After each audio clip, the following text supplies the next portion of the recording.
Ассалому алайкум ба тамоми мардуми Тоҷикистон ва шахсан ба обуначиҳои канали Ҷавлон. Чӣ хеле ки гуфта будем, вақт ёфтем насиб дар канал видео сабт карда мегузорем. Ва видеои имрӯзаи мо дар бораи нархи навои гражданствои Российской Федератсия.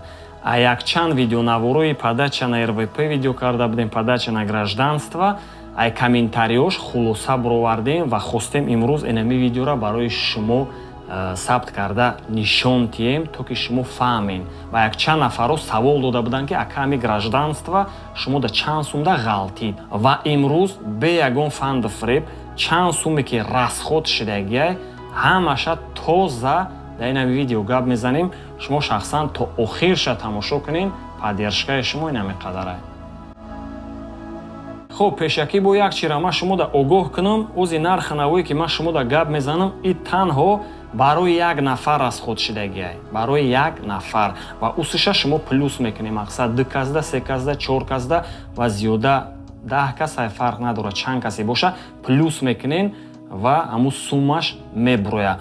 Дар ин расход мақсад ман кварплатара ва хӯрокара, пули мақсад расходи хӯрокара ҳисоб кардагӣ нестам. Ҳар кас мақсад ба чени шиками худаш расход мекуна ва хонаам ҳар кас ба чени қуввати худаш снимат мекуна. Ҳамхе аст.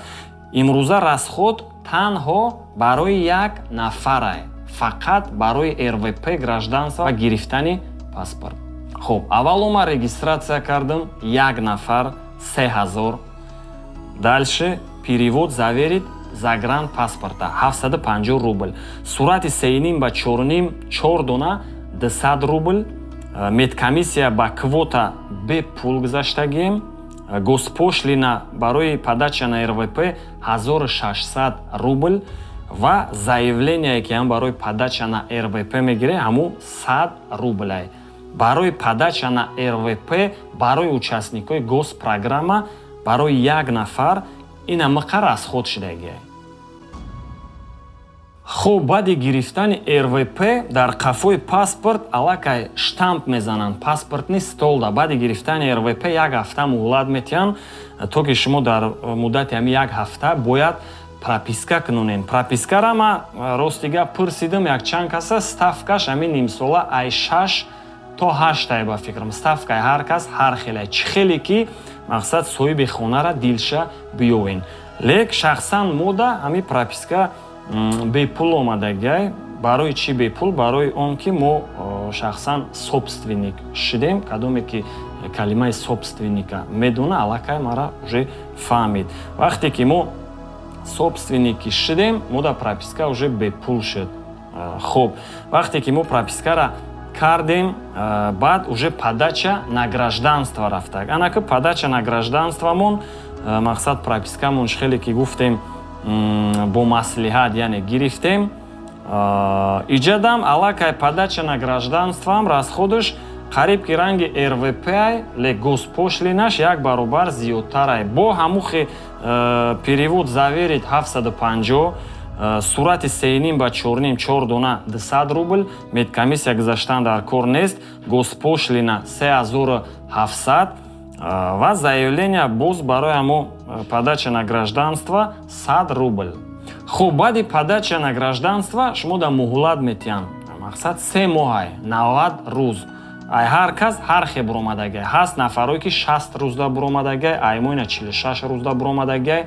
Ина бисёр нафароам бо якчанд рӯз пеш фаҳмидем ки айваёам ровна 90 рӯз да буромадагиай. Барои он ки ай 1 май то 11 чӣ хеле ки медонен рӯзи корӣ набуд, барои ҳами камтарак айво дертарак буромадагиай. Хуб, баъди буромадани присяга шуморо даъват мекунанд. уҷаш бепулай. Присягара ки қабул ки карден шумо да направление метиҳанд. Мақсад ҷое ки ҳамун прописка ки карден ҳамуҷа меган рав баъди як ҳафта мақсад паспорта спор. Баъди як ҳафта ки мерен паспорт споришам госпошлинаш 300 рублай. Заявлениеро пур мекунен 3,5 ба 4,5 максимум 4 ё 2 дона сурат мебарен, чанд қае ки худшон талаб кунанд. Суратам ҳамун чӣ хеле ки гуфтем 200 рублай. Меспорен, ҳафтаи дигариш паспорт тайёр мешава, мерен мегирен ва уҷаш аллакай прописка уже бояд мақсад агар шумо собственник бошен ягон хона гирифтагӣ бошен пропискатон постоянно мешавад баъди гирифтани паспорт шахсан чӣ хеле ки мо паспорта гирифтем мо собственник будем қади ҳуҷҷатҳои хона рафтем ҳамун рӯзош падават кардем МФЦ-да баъди як ҳафта гуфтам биё аллакай прописка тайёр мешавад загранпаспорти мақсад тоҷикӣ мо намондем ай загранпаспорти тоҷикӣ бировардан да паспорти сирх яъне паспорти Российской Федератсияда дировардан ва и этапшам бепул буд барои он ки мо худмон собственник будем лек шумо агар мақсад паспортона гирифтену қати ягон соҳиби хона маслиҳат ки карден уҷа аллакай ставкаш ай соҳиби хонаву аён байни хитон маслиҳатҳои хитон вобастае мақсад яксола астай 10,000 12,000 нархи наво ҳар хеле чӣ хеле ки хитон маслиҳат кунед барои ҳамин имрӯзада чанде ки гуфтем расходҳои кардагии мо общи ҳамаш дар ин ҳамиҷа меброя ин ҳамақа суммада мода мақсад нами гражданствои Российской Федерация ва паспорт ин ҳамақа суммада ғалтид ва боз хотиррасон карданем ки суми хонара мо иҷа ҳисоб накардагем расходи питаниярам ҳисоб накардагем билет пулиёшам ҳисоб накардагем барои он ки вақте шумо па госпрограмме меен дорожнитона оплачиват мекунанд шумо подъёмный мегирен шумо губернаторский мегирен шумо агар хона ки сниматки кардеста бошен муддати ним сол қати соҳиби хона агар шартнома ки карден ҳар моҳ 50% ай ҳамун суммае ки шумо мақсад снимат кардестем бояд давлат шумода 50% ша баргардона ҳамчун участники госпрограмма ба фикрам ки оддӣ карда фаҳмондем ҳамаш фаҳмоай хуб чӣ хеле ки шумо диден ин ҳамин расходҳое ки мо гуфтем ҳамин расход танҳо барои як нафар рафтагия шахсан расходҳои ман анама қашидагия мисол ин расходҳои ман мумкин ба расходҳои дига одам туғри нагира барои чӣ ман мефаҳмонам барои он ки чӣ хеле ки мо гуфтем иҷа дар роли калон собственник бозӣ кардагия ҳамин пропискаи баъди гирифтани РВП ва баъди гирифтани паспорт роли калон бозӣ мекунад мақсад вақти шумо собственник шиден ҳамин эконом мешавад мақсад сум экономтар мешавад вақти шумо собственник набошен хай каме ҳам боша расход мекунен хай зато дальнейши худоти агар собственники шиден хай пропискатон постоянно мешавад барои ҳамин видеои имрӯзаро ман ҷамъбаст карданем марҳамат диден боқӣ дар паноҳи Аллоҳ бошен чӣ саволе дошта бошен